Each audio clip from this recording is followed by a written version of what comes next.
Segundo domingo de uma série intitulada Mais que um Vingador, a Supremacia de Cristo sobre Todos, e redescobrindo a Supremacia de Cristo, e nós estamos pegando alguns heróis que marcaram a nossa infância.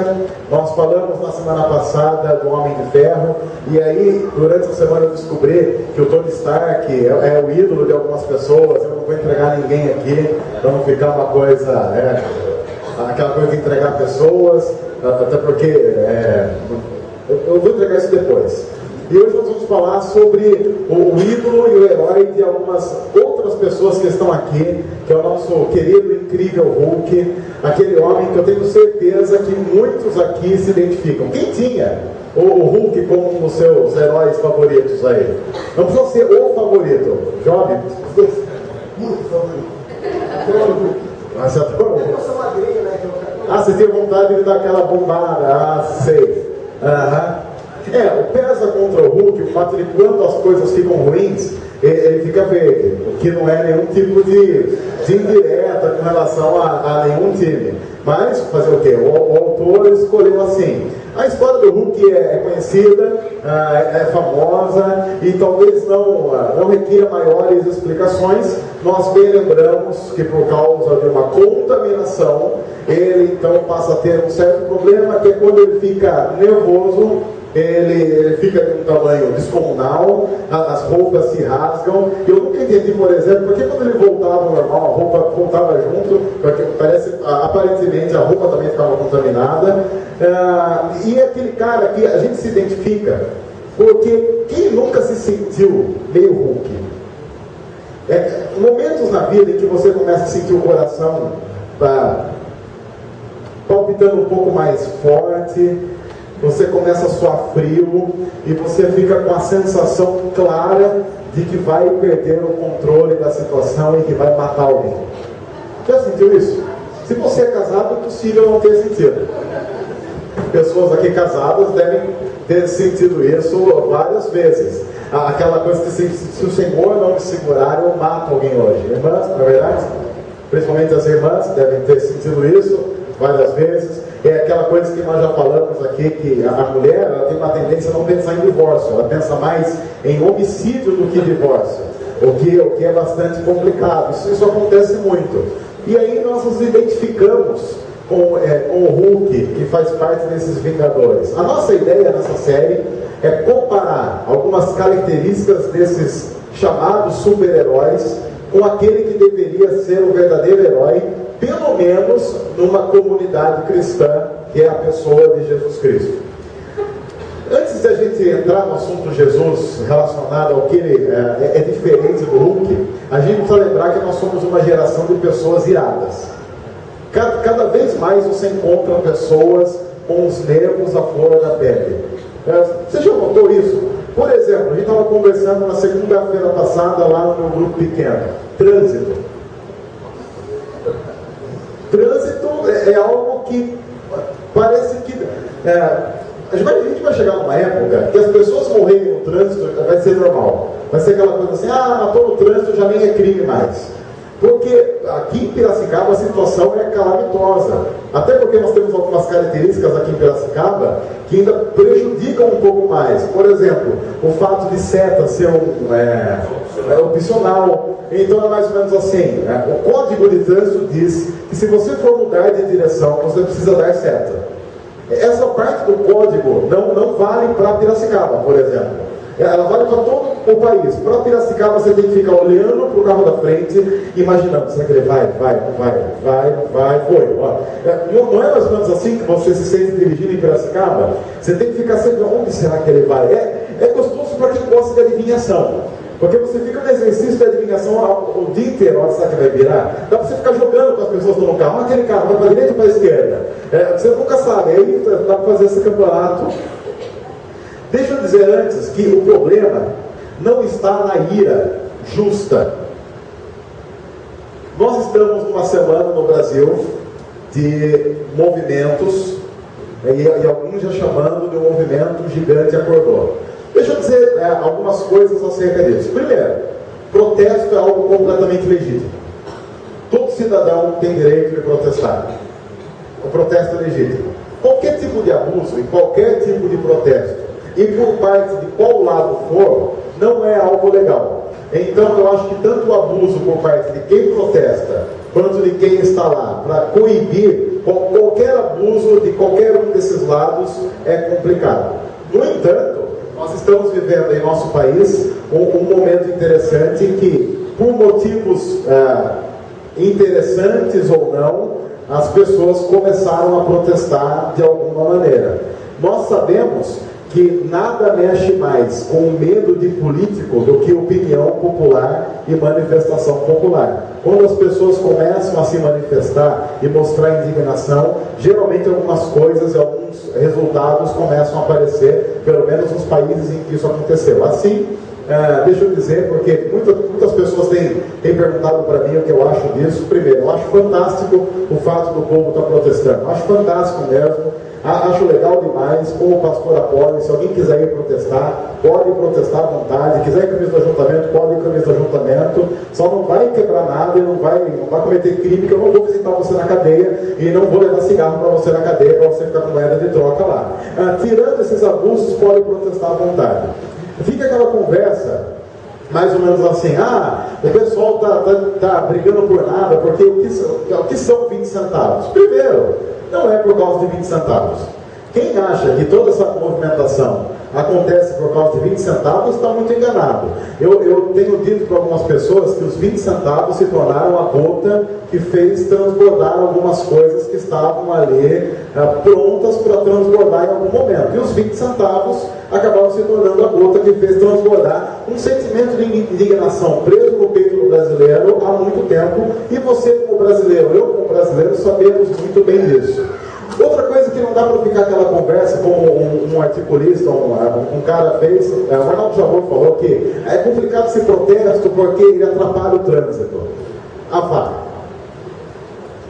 Porque também assim, eu imagino que se você queira protestar contra alguma coisa aqui em Piracicaba, você fala assim, opa, vamos protestar, vamos lá no campo do 15 e protestar junto lá. Mas não surte efeito absolutamente nenhum. Isso é interessante porque na história, sempre que nós vimos protestos acontecendo em muitos países, a gente dizia assim, tá vendo só? O brasileiro é tonto, o brasileiro devia fazer isso. Mas quando acontece protesto em outros países, também acontece em avenidas movimentadas, eles atravancam o trânsito e atrapalham a vida de um monte de gente. Isso é inevitável no protesto. O brasileiro começou a protestar, então é inevitável. Se você mora em São Paulo, é de se imaginar que se você vai protestar, que lugar que você vai escolher para protestar em São Paulo? Um lugar que dê visibilidade. Nenhum lugar dá mais visibilidade de São Paulo que a Avenida Paulista. Assim, nós piracicabanos, se nós fôssemos protestar aqui em Piracicaba, seria para onde? A gente ia para o Governador, a gente ia para Armando, a gente ia para a Independência, a gente ia para esses lugares, porque funciona assim e a ideia de qualquer movimento é ser visto. O que eu estou dizendo é, a ira, quando justificada e movida por um sentimento de indignação diante de atrocidades, opressão, corrupção e outras mazelas, é um sentimento completamente justificável. E espera-se, principalmente de cristãos e cristãs, que eles se sintam indignados e irados contra algumas coisas que nós vemos acontecer em nosso país e no mundo. Por quê? A ausência de ira pode significar tanto alienação como insensibilidade. E tanto alienação quanto insensibilidade não é algo que a Bíblia pede de nós, não é algo que Deus quer de nós, assim sendo, não é algo que se espera de um cristão. Muita gente não tem o sentimento de ira e indignação porque simplesmente não sabe o que está acontecendo, tem informações distorcidas do que está acontecendo, ou acha mais ou menos assim, quanto pior, melhor, porque são sinais da volta de Jesus. Aí, sinceramente, não dá, porque o pessoal que vem aumentando a prostituição e fala, que bom que aumentou, é porque Jesus está voltando. Aí tem chacina, porque Jesus está voltando. E aí a volta de Jesus, ao invés de se tornar uma justificativa para uma ação efetiva da igreja em prol dos princípios do reino de Deus, se torna a desculpa para que nada seja feito, porque as coisas são assim mesmo. No entanto, quando essa ira, mesmo que justificada, se transforma em ódio e raiva, aí nós temos um problema. Porque uma coisa é eu ficar irado e indignado. Outra coisa completamente diferente é eu transformar a minha ira e a minha indignação em ódio e raiva. Porque quando nós chegamos a um estágio de ódio, raiva, nós começamos a perder os limites da nossa ação. Assim, uma pessoa irada e indignada, ela até consegue saber os seus limites e consegue planejar algumas ações contra aquilo que gerou aquela ira. Você sabe muito bem quando você está com ódio, quando você está com raiva, você se torna o Hulk. Você não importa mais quem está perto, toma todo mundo e fica uma reação completamente sem medida. Você sofre um pisão no pé e, como consequência do pisão no pé, você dá um tiro em alguém. No trânsito, alguém encostou na traseira do seu carro, você tira um pedaço, um taco de beisebol que está no seu carro e arrebenta a cabeça de quem deu uma encostadinha na traseira do seu carro. E por aí vai. É o sentimento de ira que se tornou raiva, ódio e passou a ter algumas ações e reações totalmente desmedidas. Veja que interessante em São Paulo. Tem uma campanha do governo chamada Conte Até 10. E essa campanha é lançada porque há um número interessante em nosso estado. Em 2011 e 2012, em São Paulo, 83% dos assassinatos com motivação esclarecida foram cometidos por impulso ou motivação fútil. Esse número é absurdo. 83% dos assassinatos foram cometidos por motivação fútil ou por impulso. E aí, nessa categoria, eu listei algumas coisas que estão lá como motivadores de 83% dos assassinatos. E aí você tem briga, ciúme, conflitos entre vizinhos, desavença, discussão, violência doméstica, trânsito, motivos passionais e consequência de vias de fato, etc. Esses são os principais motivos de assassinato no estado de São Paulo. 83% dos assassinatos no estado de São Paulo entre 2011 e 2012 poderiam ser evitados se a pessoa tivesse se irado, mas não transformasse a sua ira em raiva, em ódio e fosse as vias de fato contra alguém. E às vezes os motivos são banais. E pior, uma boa parte desses crimes tinha como autores pessoas sem nenhum histórico criminal. Uma grande parte das pessoas que assassinaram alguém não tinha antecedente criminal. É aquele pai de família que brigou com o vizinho, pegou uma arma e deu um tiro no vizinho e matou o vizinho. Simples assim. A gente viu isso acontecer em São Paulo há pouco tempo, numa briga em vizinhos. O senhor vai lá, invade o apartamento do vizinho, mata o casal e depois se mata. Simples. Raiva, ódio de alguém que se transformou num Hulk e não conseguiu domar esse lado demoníaco que há no ser humano. A Bíblia diz algo interessante acerca da ira, para que a gente note que a ira em si não é algo ruim, é algo que faz parte do ser humano normal. Lá no Salmo 4, versículo 4, a Bíblia diz assim: quando vocês ficarem irados, não pequem. Olha que interessante, a Bíblia diz: é bem possível você se irar e não pecar. A ira faz parte, é inevitável. Você fica irado. A Bíblia diz: quando você ficar irado, não peque. Ao deitar-se, reflitam nisso e aquietem-se. O que a Bíblia está dizendo? Você vai ficar irado. Você vai se irar. Mas quando isso acontecer, reflita, pense, acalme o coração, vá se deitar e espere outro dia amanhecer. É o que a gente diz: deixa a poeira baixar. Porque se você toma alguma atitude enquanto a poeira ainda está alta, você vai atirar em alguém que não tem culpa ou vai atirar de maneira desmedida. Quem nunca fez isso?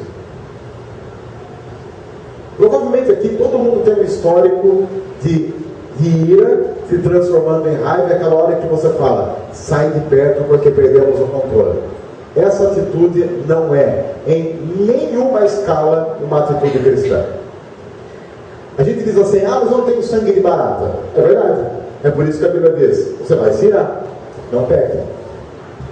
Você vai ficar indignado, não peque. Porque uma coisa é eu ficar indignado com alguém, outra coisa é eu querer matar essa pessoa. Lembram Jesus no templo? Teve um momento no ministério de Jesus que ele entra no templo, o pessoal estava fazendo uma bagunça no templo, estavam vendendo artigos que eram usados para o sacrifício num preço exorbitante. E aí lembra o que Jesus faz? Ele entra no templo e ele arrebenta com tudo. Ele derruba a mesa, ele pega um chicote, derruba a mesa para cá, para lá. Para o pessoal que acha que, olha, esse pessoal que faz protesto, olha, tem que tomar cuidado. Naquela hora o pessoal quer criticar Jesus porque ele está protestando muito. Aí Jesus, vamos fazer um abaixo assinado, porque o Senhor passou dos limites. Jesus está irado? Ele está muito irado. No entanto, a Bíblia não diz que Jesus volta para o lugar onde ele estava dormindo, e aí Jesus vai deitar e fala assim, cambada, vocês vão ver só, eu vou matar todos eles. Amanhã estão ferrados, eles mandam um raio para fulminar eles. Amanhã, ele faz uma oração, amanhã é todo mundo leproso. Não acontece isso. Ele tem a ira, ele mostra a sua indignação, no entanto você não vê Jesus impetrando morte para os caras que estavam fazendo aquilo. Um outro exemplo fantástico de Jesus é quando ele na cruz, sendo insultado, ele passa por um momento de profunda ira, e ele diz isso, Deus, por que me desamparaste? Mas ao mesmo tempo ele diz, perdoa, eles não sabem o que estão fazendo. É uma ira que conhece e sabe reconhecer as suas reais limitações. Em Romanos 12, há algo interessante que nós cristãos deveríamos pensar a respeito desse nosso jeito iradinho e nervosinho de levar a vida. Que é um texto que eu sei, é horrível de ler, assim como toda a Bíblia, porque a Bíblia, quando lida de maneira correta, é algo que incomoda bastante, porque ela sempre depõe contra nós. Mas Romanos 12, a partir do versículo 17, mais precisamente, diz assim, não retribuam a ninguém mal por mal. A ninguém, que inclui sua sogra. Não retribuam a ninguém mal por mal. Pode ser aquele vizinho, pode ser cunhado, pode ser só, pode ser qualquer pessoa que você está pensando. Não retribua mal por mal. Procurem fazer o que é correto aos olhos de todos. Façam todo o possível, porque a Bíblia reconhece que há momentos que não é possível, para viver em paz com todos. O que a Bíblia está dizendo, se você não consegue viver em paz com fulano, que a culpa seja de fulano, não sua. Mas da sua parte, você deve fazer todo o possível para viver em paz com todas as pessoas. Amados, nunca procurem vingar-se, mas deixem com Deus a ira. Porque o que está dizendo é, você vai ter ira? Vai. O que você faz com ela? Dá para Deus. Eu vou mirar, mas eu vou entregar para Deus. Por quê? A Bíblia diz, pois está escrito, minha é a vingança e eu retribuirei, diz o Senhor. Pelo contrário, se o teu inimigo tiver fome, dele de comer. Se tiver sede, dele de beber. Fazendo isso, você amontoará brasas vivas sobre a cabeça dele. Não se deixem vencer pelo mal, mas vençam o mal com o bem. Uma dica que eu quero dar para você, que eu peguei apenas do versículo 17 ao versículo 21.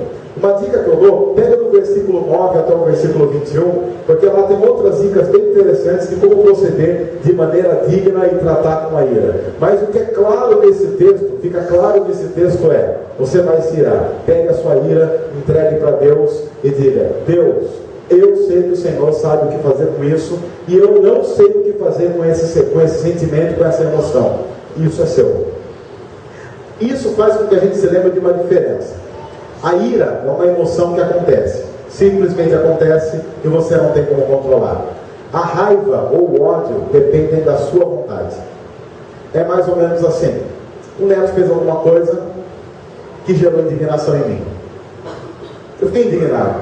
Ele fez, e é claro que o que ele fez está errado. Todo mundo sabe, está errado, realmente. Errou, o neto errou. E eu me irei, e eu me indignei com aquilo. Agora vai depender da minha vontade alimentar essa ira para que ela se torne ódio e raiva contra o neto. Porque, vamos ser sinceros, muitas das vezes que a gente não perdoa e não quer perdoar, não é porque a gente não consegue, é porque a gente não quer. É mais ou menos assim. A Bíblia diz então que eu tenho que perdoar o neto. Eu não vou perdoar. Não é porque eu não consigo.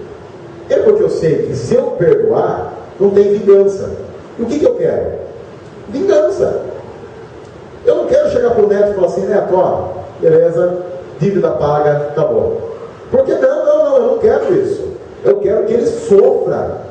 Eu quero que ele sofra muito. E se eu puder escolher, eu não quero uma morte rápida.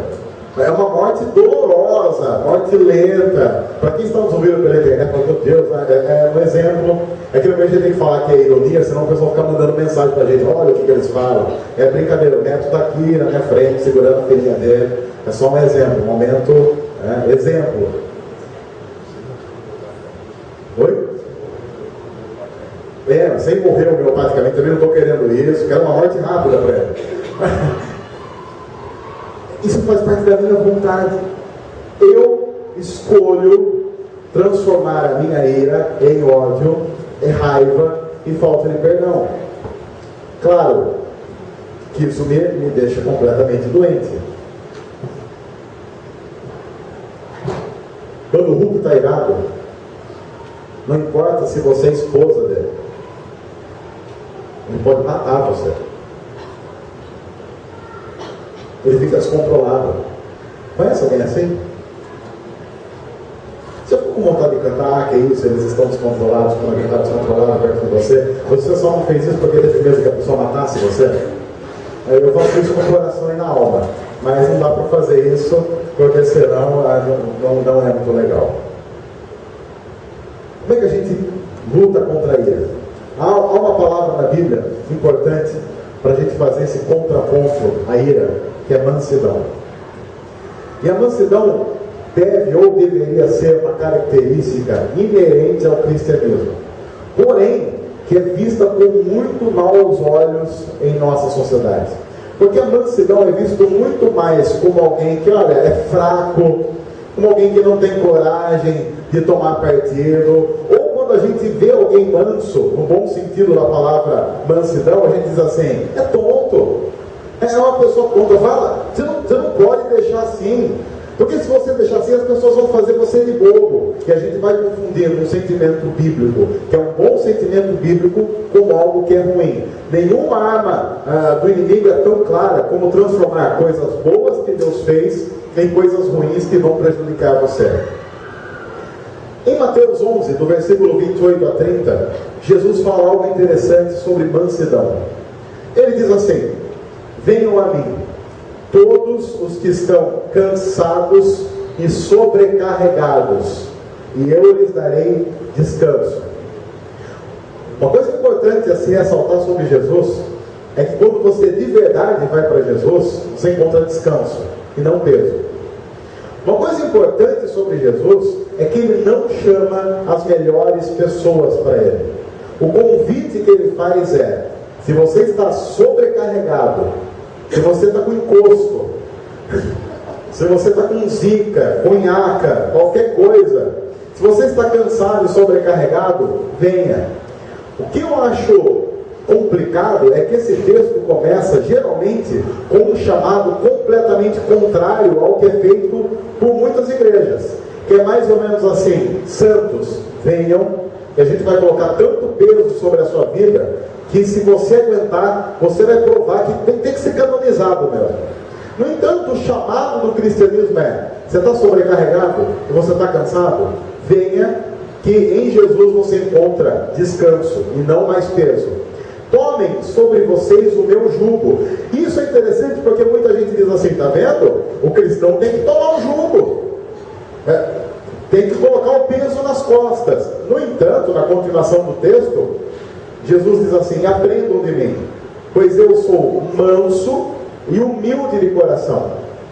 E vocês encontrarão descanso para suas almas, pois o meu jugo é suave e o meu fardo é leve.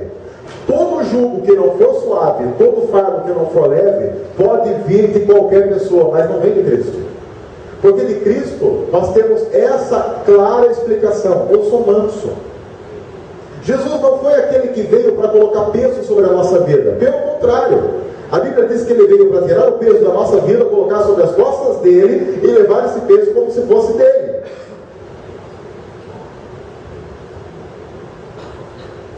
Uma coisa que nós precisamos reconhecer é que só o manso é forte. Qual é a coisa mais difícil de você domar? Assim mesmo. Eu acho muito mais fácil domar qualquer pessoa do que a mim mesmo. Como é que você lida com os seus desejos? Com suas vontades? Você não lida com os seus desejos e com as suas vontades de uma maneira muito pior do que você lida com os desejos e as vontades dos outros? Você não tem facilidade, por exemplo, para dizer para as pessoas como elas devem fazer? Mesmo você sabendo que naquilo que você está indicando para alguém, você tem falhas? Você não faz isso bem? Se você é um ser humano normal, você faz isso bem. De dizer, eu mesmo, se você precisar de dicas para regime, pode me procurar. Pode me procurar. Eu tenho várias dicas sobre regime, do que você pode ou não pode comer, que horas pode comer, que horas não pode comer. Por quê? Sendo gordo há mais ou menos 60 anos, como eu sou, eu já fiz todos os regimes, já tomei todos os remédios, já me entupi de um monte de coisa. Então eu sei tudo que pode, que não pode, que reação dá, que reação não dá. Aí as pessoas olham para mim e falam assim, ai, mas você não sabe como comer? Ah, claro que eu sei, mas é que eu sou sem vergonha, é diferente. Eu sei o que eu devo comer, mas na hora que aparece um bom prato de algumas coisas que eu sei que eu não devo comer, o meu desejo pecaminoso é muito mais forte e eu cedo a ele e acabo fazendo aquilo que eu não devo fazer. É simples assim. Eu não conheço ninguém que tenha tanta dificuldade de controlar os seus impulsos como eu. E eu espero que você, no exercício de sinceridade, não conheça ninguém tão complicado para controlar os próprios impulsos do que você. No entanto, imagine uma pessoa que tem uma capacidade de mansidão enorme. Aquela pessoa que ela consegue se irar e se segurar. Esse cara é um herói, certo? Esse cara é um herói. O manso é um verdadeiro herói, porque é aquele que consegue domar os seus próprios impulsos. E nós sabemos que domar os próprios impulsos é muito complicado. Vai depressa. A verdadeira força não está com aquele que reage de maneira desmedida. A verdadeira força está com aquele que sabe medir a reação e reagir de acordo com aquilo que Deus quer de cristãos e cristãs nos mais determinados e estranhos momentos possíveis e imaginados. Esse é o forte. Mas ao mesmo tempo, mesmo em toda essa agitação interna, e ele diz isso, que estava angustiado até a morte, mesmo nesse momento ele diz para Judas, que você tem que fazer, vai depressa. Naquela hora, sabe o que você teríamos feito com Judas? Teríamos matado Judas. Mas ele não fez isso. Em Mateus 5, versículo 9, nas bem-aventuranças, o mesmo Jesus diz assim: bem-aventurados os pacificadores, pois eles serão chamados filhos de Deus. Essa expressão é interessante. Veja, se você é um pacificador, você é chamado filho de Deus. O sentido bíblico disso é: uma pessoa que é filha de Deus é uma pessoa que carregou em si o DNA desse Deus. É filho de Deus porque apresenta na sua vida as características. É mais ou menos assim: você é tão parecido com o seu pai que as pessoas, ao olharem para você, o que elas dizem? Nossa, olha, só podia ser filho de quem é mesmo. Quando a Bíblia diz que os pacificadores serão chamados filhos de Deus, é isso que ela está querendo dizer. Você é um pacificador de uma tal forma que as pessoas olham para você e dizem: realmente, olha, só pode ser filho de Deus mesmo, porque veja, reage como o pai, é igual ao pai, é idêntico ao pai. Isso é importante, porque uma das principais características de Deus na Bíblia é a busca de paz com o ser humano. Porém, como isso veio acontecer? A Bíblia diz que nós pisamos na bola com Deus. E a Bíblia diz algo importante, que nada deixa Deus mais irado do que o pecado. Você quer produzir ira em Deus? Peque.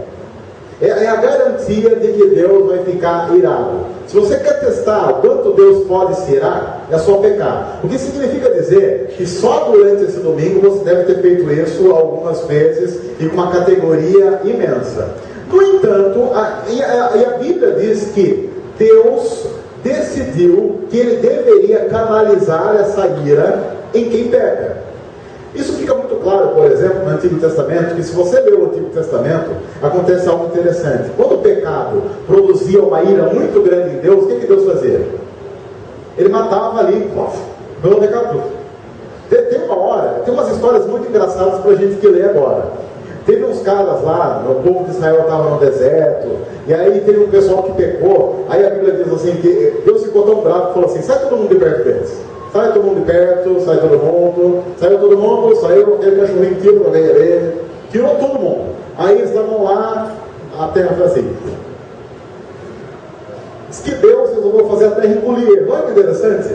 Foi uma forma muito tênue de Deus demonstrar que não tinha muito gostado daquela história da família de Coré. Então, você lê lá na Bíblia, tem lá a família. É uma história bem interessante. Eles tinham pego um negócio que não era para pegar, aí você está lá, foram enterrados vivos pelo próprio Deus. Olha que coisa maravilhosa. E tem várias outras ali, fogo do céu caindo e consumindo o pessoal, que também não é uma morte muito bonita, eles ficam, uau! Porque a gente vê, por exemplo, o fogo do céu, é poder de Deus. Vendo isso aí não é legal. Você vê uma pessoa sendo queimada viva, não é. A não ser que você seja um psicopata, não é legal ver isso. Mas essa é uma demonstração clara de que Deus se irava com relação ao pecado. E Ele dava demonstrações claras disso. Consequência do pecado, consequência da nossa desobediência que gerou morte. Você já notou que nós vivemos numa época em que você não vê pessoas sendo fulminadas? A pessoa pecou, sei lá, você hoje. Que pecado você cometeu hoje? Vamos falar aquele pecadinho mais tranquilo que dá para falar que ninguém liga. Mentira. Botou uma mentirinha ali, é mentira assim, mentira social. A esposa chegou e falou, como é que eu estou? Magra, linda, bem vestida. Aquela mentira que assim, é só para apaziguar mesmo, que assim, que todo mundo faz. A irmã chegou e falou assim, como é que eu estou? Eles falaram, vai uma cortina, parece uma bandeira da África. Não, nossa, a irmã está muito elegante, está realmente maravilhosa. Aí o irmão chegou e falou, como é que você está? Não, está cheio de flores, está parecendo que é uma caveira que acabou de levantar. Você fala isso. Alguém viu alguém, sei lá, parece um raio, Deus falou, meu filho, acabaste de pecar mentindo com o teu próximo. Quem já viu isso acontecer? Seria legal, não sobrava ninguém também, né? Mas, sei lá, você acabou de comer o terceiro prato de macarronada hoje. Encheu o pandu. Eu mesmo não lembro de acabar de almoçar, nem todo o estômago deu. Não teve assim nenhuma clara manifestação da ira de Deus. Por quê? A Bíblia diz que Deus procurou ter paz conosco e pacificou a relação dele conosco através de Jesus.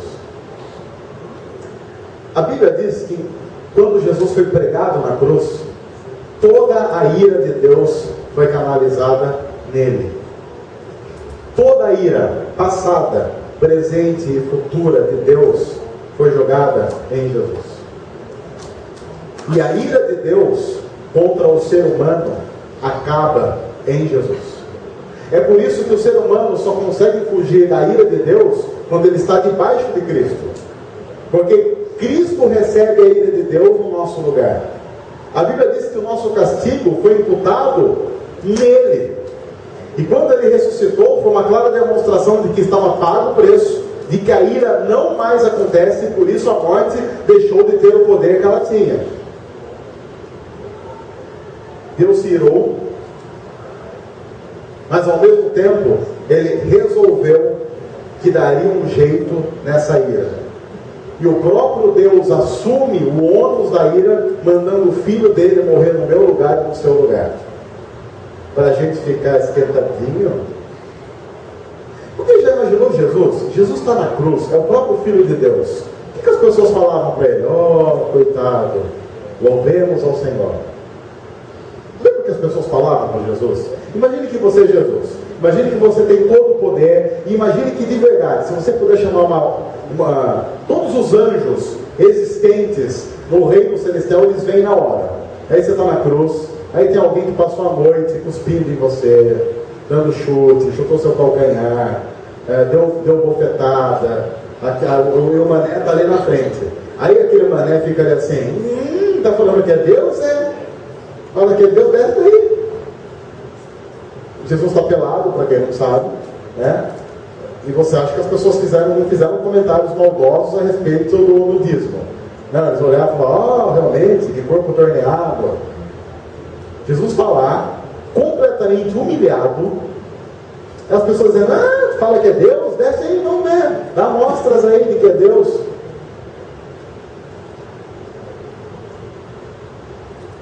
Imagine se você fosse Jesus. O que você faria nessa hora? Eu já pensei várias vezes sobre isso, eu cheguei à seguinte conclusão. Talvez eu não descesse da cruz, mas o fulano morria. Da cruz talvez eu não descia, mas que um piano caía na cabeça do sujeito naquela hora, caía. Alguma coisa acontecia. Você também não faria isso? Fala sério. Fala a verdade. Não é? Não faria? Quem aqui não faria nada? Eu ficaria ali de boa, tranquilo, acho que é legal mesmo. Esse cara é forte. Porque ele tinha todo o poder do cosmos para fazer alguma coisa. Ele decidiu, não vou fazer, e não fez. Ele tinha todo o poder disponível para reagir. E ele decidiu não reagir e não reagiu. Esse cara é forte. Porque sabe quem eu admiro? Eu admiro quem chega e fala assim, olha, a partir de agora eu não como mais açúcar. E depois que ele diz não come mais açúcar, não come mais e morre sem comer. Você olha para alguém assim e fala, pô, esse cara é bom. Esse cara é bom. Quando você olha para Jesus, a Bíblia diz que ele é ser humano, ele se torna gente como qualquer um de nós, e por obediência ao Pai, ele resolve que não ia mais fazer um negócio, pecar. Olha que simples, elementar, né? Mais ou menos assim, não, como ele é Jesus, então ele fala que não vou pecar, não peca. Porque uma coisa, é claro, você no momento de emoção, no culto, você já deve ter passado por isso, eu não, mas eu já ouvi pessoas falando sobre isso. Você tenta naqueles cultos um pouco mais efusivos, aquela música de fundo tocando, tipo uma Enya gospel, que é assim, e alguém cantando Espírito, e já tem uma irmã orando em línguas lá no fundo, outro imitando uma cabra, alguém já com som de qualquer coisa, e fica aquele ambiente um pouco mais assim, xerecântaras, e por aí vai. E aí você está emocionado, e você promete que a partir de agora, e não sei o que, e adrenalina bombando, e o pessoal do grupo começa a tocar um pouco mais alto, e por aí vai. E aí naquela hora você chora, esperneia, arrepia, faz um monte de coisa. Eu já vi gente pegar maço de cigarro e jogar, e depois dá um pau para achar o maço de cigarro depois, quando passa, porque daí passa dá uma vontade de dar uma fumada, a pessoa, mais ou menos isso, a pessoa corre para não ver o que está isso, dá um nervoso, a pessoa xinga, esconder essa igreja que não presta, esconder meu cigarro, por aí vai. É sério, isso acontece muito, isso acontece. Eu vi isso no acampamento uma vez, é sério, esse negócio de cigarro no acampamento, eu não vou falar o nome do jovem, porque ele nem está na igreja mais, é sério, eu lembro disso no acampamento de carnaval, é verdade. Era um pastor de Campinas que vinha muito lá em Santa Bárbara, eu não vou falar o nome. É verdade, ele fazia um monte de coisa, estardalhaço. E aí tinha esse sujeito lá, acho que era até visitante, né? Quando deu dó, porque era visitante. E o pior, acho que era Arizona ainda. Era um cigarrinho mequetrefe. Não era nem um cigarro assim que você fala, poxa, era, sei lá, na nossa época, cigarro top era o quê? Hilton. Aqui o Rodrigo, claro que o nosso assessor para som de fundo é o Rodrigo Hilton. Sei lá, Hilton Box, alguma coisa, Hilton Box Slim, longo. Não, era um Arizona, que é tipo assim, Arizona sem filtro. É porque eu acho que era Arizona, que era um massinho vermelhinho, assim. Ele amassou aquilo, jogou, era carnaval, estava chovendo, molhou tudo massa e cigarro. Mas doutor, depois. Porque depois, quando a pessoa falou de fumar, deu crise de abstinência, mas deu um desespero, meu irmão. Aí o pessoal já falava que era demônio. Não era demônio, era só uma pitadinha ali mesmo, um pouquinho de nicotina, meu irmão, já resolvia a parada dele. Mas na hora em que a emoção está aflorada, a gente promete muita coisa para não cumprir depois. São as nossas resoluções de ano novo que não se cumprem, tudo aquilo que a gente vai fazendo. Forte é o cara que diz: eu não vou fazer e não faz. Forte é aquele que se ira e não reage com ódio e raiva conforme nós mesmos fazemos. Esse é forte, esse é o verdadeiro herói. Assim, Hulk, sinceramente, Hulk pode ser legal, mas você quer ele na sua casa? Você quer ele dormindo no quarto ao lado? Ele é um super-herói assim, tá, ele pode ajudar em alguns momentos, mas sai de perto mesmo assim. Porque mesmo quando ele vier ajudar, se de repente der 5 segundos dele, já era.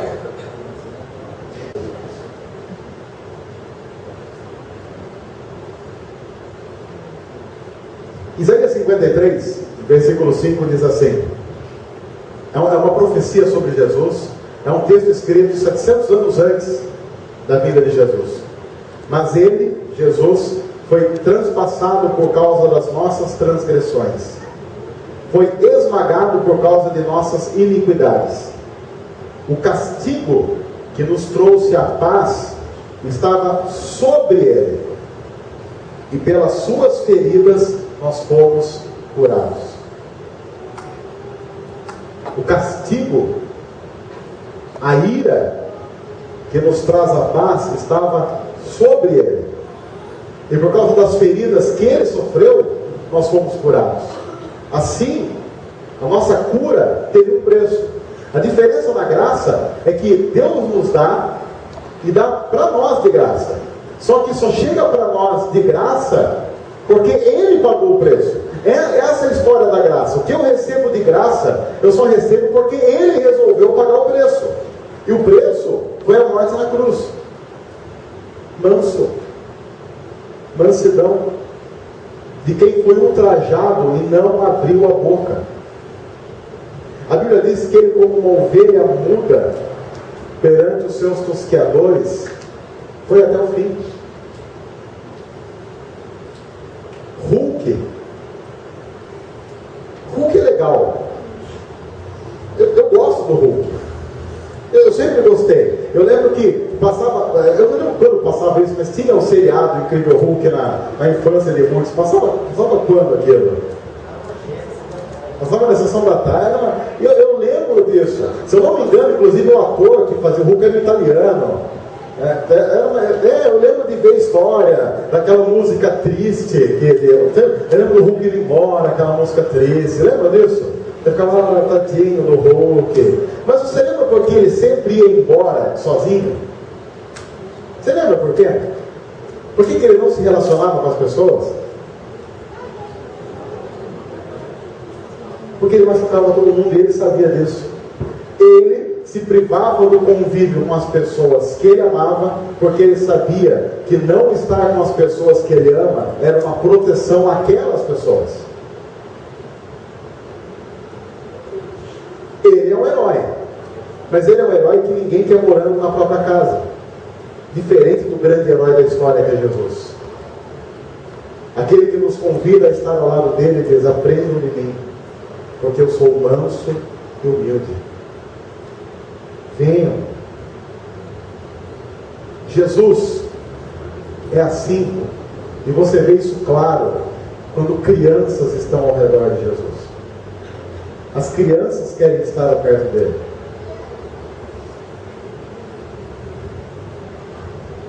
Você pode colocar uma criança do lado do Hulk, mas o primeiro ser humano que ele pegar e cortar no meio, eu arrisco dizer que essa criança corre. E não vai falar assim, corta eu também quero ser cortado. Para quem não sabe a história, porque muito do que aparece no filme é uma adaptação do que há nas histórias.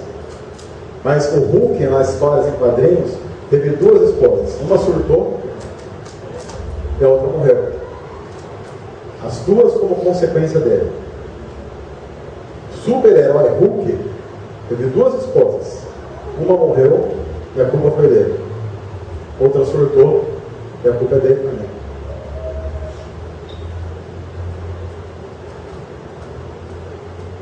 Ele não é herói. Porque o verdadeiro herói é aquele que salva e apresenta a mansidão como item da sua vida para a glória de Deus. Só Jesus faz isso. Só Jesus faz isso. A maior prova de que ele é manso é de que ele nos aguenta. A maior prova de que ele é manso é de que ele é o cabeça da igreja e não acabou com a igreja até hoje.